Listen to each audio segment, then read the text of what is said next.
Hello everyone, it's Kurinyanko here again. Welcome back. How was the last weekend for you guys? Did you guys enjoy the beta and have some fun? For me, I did. And also I have something that I'm not too sure about it, which I'm in process of making a video about it. But since the Maxima trailer is out, I thought I would do this first. Like always, I'll go from normal move, special move, super, and combo showcase, and ends with gameplay speculations. And as usual, I'll leave a timestamp underneath so you can jump to where you're interested. So right, let's get into it. First you got his far A. Startup is really quick and it hits pretty high, which can effectively stopping opponent hopping on top of him. And even if opponent didn't jump, the recovery is really small.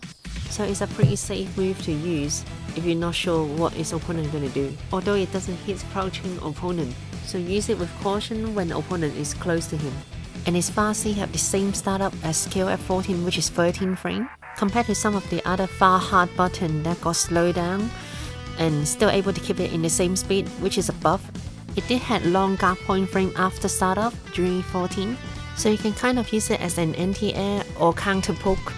But like far A, far C doesn't hit crouching opponent unless they have a really high hurt box. So personally, I will stick to use it as an anti-air than poke.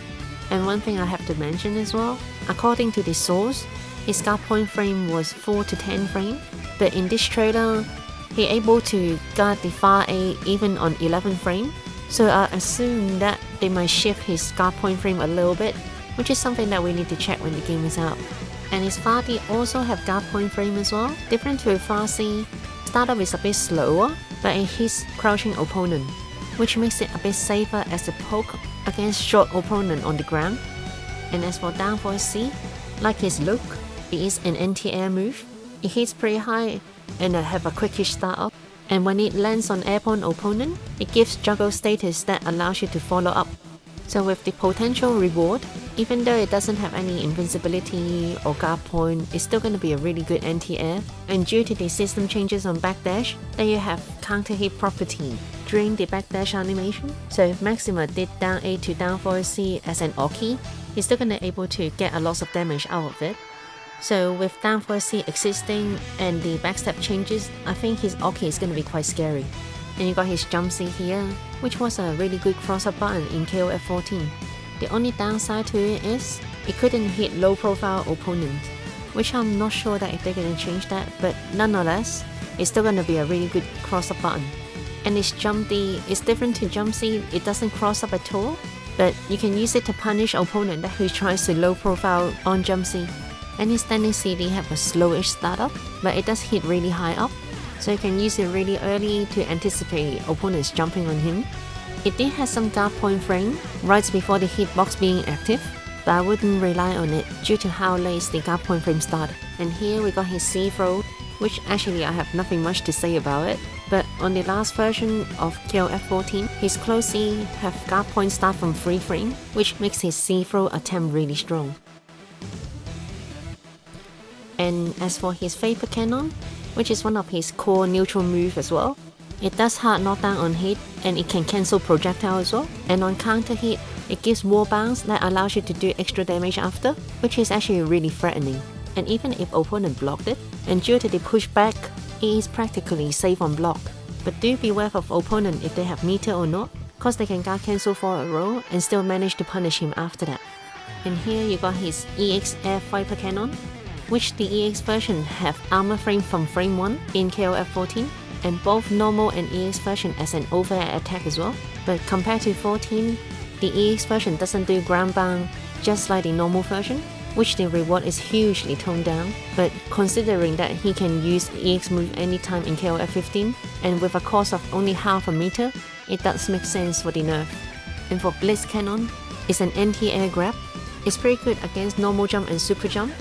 And for the EX version, it had armor frame from frame 1, makes it even better, even against Hawk, and does a huge chunk of damage. And this is a new move in KOF 15, as we can see from this clip on here, it has armor frame at the beginning, and does a tackle after that, with his half circle back D, which is a dash command throw, and the dash block not being so good, I can foresee this is gonna be a pain to deal with. And for Atomic Laser, With the stupidly long active, if you are far away from Maxima, and you don't have an aerial move that extends your airborne time, you are guaranteed to take the chip damage.